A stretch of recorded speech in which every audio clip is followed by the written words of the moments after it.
भूत, जिनसे संबंधित कई तरह की मान्यताएं और कहानियां होती हैं, मानव संस्कृति का एक अभिन्न हिस्सा है। विभिन्न संस्कृतियों में भूतों का विभिन्न अर्थ और भूमिका होती है। इस वीडियो में हम भूतों की उत्पत्ति, उनकी विभिन्न प्रकार, उनके पीछे के मनोवैज्ञानिक और सामाजिक कारक और भूतों से जुड़े मिथक और कहानियों का अध्ययन करेंगे। भूतों की धारणा प्राचीन समय से ही मानव सभ्यता का हिस्सा रही है। जब भी किसी व्यक्ति की मृत्यु होती है, तो उसके बाद की घटनाओं और उसके बाद के जीवन के बारे में अनेकों सवाल उठते हैं। इस संदर्भ में भूतों का निर्माण हुआ। विभिन्न संस्कृतियों में भूतों को आत्माओं के रूप में देखा जाता है, जो मृत व्यक्ति की आत्मा होती हैं और जिन्हें इस संसार में किसी कारणवश छोड़ा गया है। प्राचीन सभ्यताओं जैसे कि मिस्र, ग्रीस और मेसोपोटामिया में मृतकों की आत्माओं के प्रति विशेष सम्मान दिखाया जाता था। मिस्र के पिरामिडों में मृतकों के लिए अनुष्ठान किए जाते थे ताकि उनकी आत्मा को शांति मिले और वे अपनी यात्रा जारी रख सकें। इसी प्रकार ग्रीक पौराणिक कथाओं में भी आत्माओं का उल्लेख मिलता है, जिन्हें हाडेस में भेजा जाता था। भूतों के कई प्रकार होते हैं जो विभिन्न संस्कृतियों और कहानियों में भिन्न भिन्न होते हैं। इनमें से कुछ प्रमुख प्रकार निम्नलिखित हैं। आत्माएं। वे आत्माएं होती हैं जो अपने अधूरे काम या किसी घटना के कारण इस धरती पर भटकती हैं। ये आमतौर पर उन लोगों की आत्माएं होती हैं जिनकी मृत्यु अप्राकृतिक या दर्दनाक तरीके से हुई हो। प्रेत। प्रेत आमतौर पर उन आत्माओं का प्रतिनिधित्व करते हैं जो किसी विशेष स्थान या व्यक्ति से जुड़े होते हैं। यह सामान्यतः नकारात्मक ऊर्जा या भावनाओं से भरे होते हैं और कई बार वे डरावनी घटनाएं उत्पन्न करते हैं। पिशाच। पिशाच एक प्रकार का भूत होता है जो सामान्यतः मानव रूप में होता है, लेकिन उसमें अदृश्य या असाधारण शक्तियां होती हैं।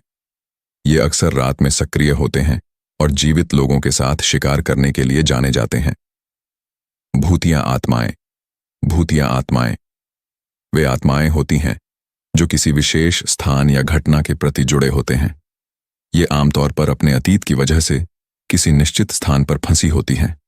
भूतों के प्रति मानव का आकर्षण और भय कई मनोवैज्ञानिक कारकों से जुड़ा होता है। भूतों का डर कई बार मानव मन में उत्पन्न होने वाली भयावह कल्पनाओं से जुड़ा होता है।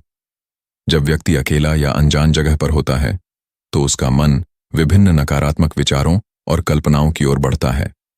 विभिन्न संस्कृतियों में भूतों के प्रति मान्यताएं अलग अलग होती हैं। जहां एक संस्कृति में भूतों को बुराई का प्रतीक माना जाता है, वहीं दूसरी संस्कृति में उन्हें एक संरक्षक आत्मा के रूप में देखा जा सकता है। इस प्रकार के सांस्कृतिक प्रभाव का मनोवैज्ञानिक अध्ययन यह दर्शाता है कि भूतों की धारणा कैसे बनती है। भूतों से जुड़े कई मिथक और कहानियां हैं जो मानव संस्कृति का एक महत्वपूर्ण हिस्सा हैं।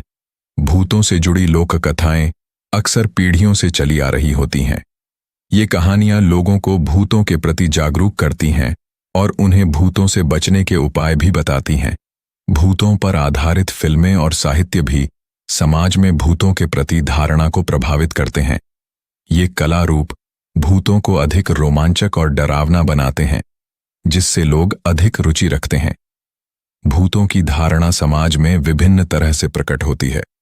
कुछ लोग भूतों को वास्तविक मानते हैं, जबकि अन्य इसे केवल कल्पना समझते हैं।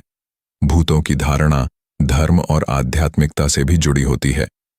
विभिन्न धर्मों में आत्माओं के अस्तित्व और उनके प्रभाव के बारे में अलग अलग विचार होते हैं। विज्ञान के अनुसार भूतों का अस्तित्व प्रमाणित नहीं है। विज्ञान भूतों के अनुभवों को मनोवैज्ञानिक प्रभावों, भ्रम या अन्य प्राकृतिक घटनाओं से जोड़ता है। भूतों की धारणा मानव संस्कृति का एक महत्वपूर्ण हिस्सा है। चाहे वे वास्तविक हों या केवल कल्पना, भूतों की कहानियां और उनके प्रति मान्यताएं समाज में एक महत्वपूर्ण भूमिका निभाती हैं। मानव का डर, सांस्कृतिक प्रभाव और मनोवैज्ञानिक कारक भूतों के अस्तित्व की धारणा को आकार देते हैं। इस प्रकार भूतों का अध्ययन हमें न केवल अतीत की कहानियों से जोड़े रखता है, बल्कि यह हमें मानव मन की गहराइयों में भी ले जाता है। इस लेख में भूतों की उत्पत्ति, उनके प्रकार, मनोवैज्ञानिक अध्ययन और समाज में उनकी धारणा के बारे में चर्चा की गई। यह स्पष्ट है कि भूतों का विषय जटिल और बहुआयामी है, जो हमें मानव अनुभव के विभिन्न पहलुओं पर विचार करने के लिए प्रेरित करता है।